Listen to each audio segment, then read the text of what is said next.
Allora, io volevo vedere una cosa con te. Certo. Guardala con attenzione, per cortesia. Basta. Cioè, c'ho il letto pieno di buste rosse, tutte quelle della Pettinelli.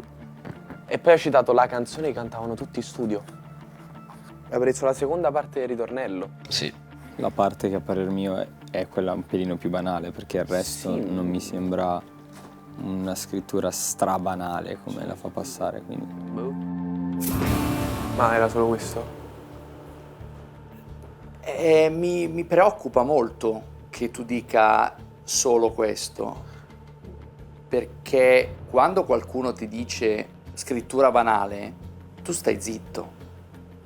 E vedi, mi preoccupa molto il fatto che tu non reagisca, perché io posso continuare e lo farò fino a quando tu sarai qui a difenderti da Anna Pettinelli, ma non ho intenzione di difenderti dai tuoi compagni. Dai tuoi compagni ti devi difendere tu, sono due piani completamente diversi. Ah, per il commento di Alex. Ma non lo so, cioè mi stupisce molto che tu non ti senta colpito da una persona del tuo livello che si permette di dirti che sei banale. Le critiche vanno benissimo, ma io mi aspetto che tu risponda però.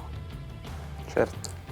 Ma in quel caso forse non ho risposto perché io e Alex ne avevamo già parlato di quello e lui mi pare che ha detto secondo me quella è la parte più banale e poi il resto della canzone mi ha fatto sempre tantissimi complimenti sul tutto il sai resto. che io credo che tu non ti renda conto? E forse pure io a questo punto mi verrebbe Sì, da pensare. perché purtroppo tu parti da un concetto, tu parti dal fatto che sei sempre in buona fede e non ti rendi conto che le parole, caro mio, hanno un peso.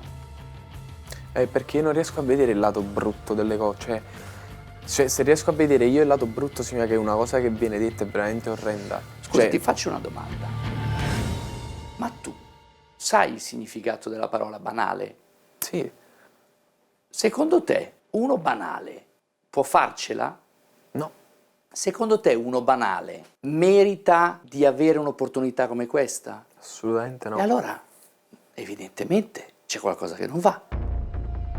O tu fai quello che, non voglio sentire perché evidentemente pensi che tutto il mondo sia buono, bello, che ci sia lo zucchero filato, un mondo di canditi, ma ti devi svegliare.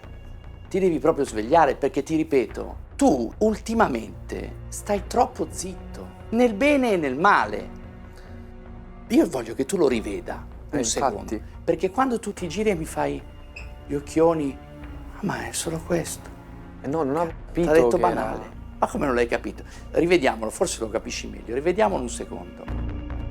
Basta. Cioè, c'ho il letto pieno di buste rosse, tutte quelle della Pettinelli. E poi ha citato la canzone che cantavano tutti in studio. Ha preso la seconda parte del ritornello. Sì. La parte che a parer mio è quella un pelino più banale, perché il resto Sì. non mi sembra una scrittura strabanale come la fa passare, quindi. Non ti ha fatto i complimenti sulla parte che per lui è meno banale. Ti ha detto, uno è più banale, l'altro non è strabanale. Quindi, allora, vista così, con un'altra visione, mi fa ragionare molto, anche se lui ha detto a parer mio. Però questa cosa che ha detto, cioè so che a lui piace tanto la canzone. Quindi qua ti ha detto che gli piace la canzone, ti sta facendo i complimenti? No, qui? in questo caso no, magari si sarà espresso lui male, perché non voglio credere che... Luca, ti devi svegliare, devi parlare, devi esprimerti. Hai assolutamente ragione, è che a volte ho anche un po' timore di parlare.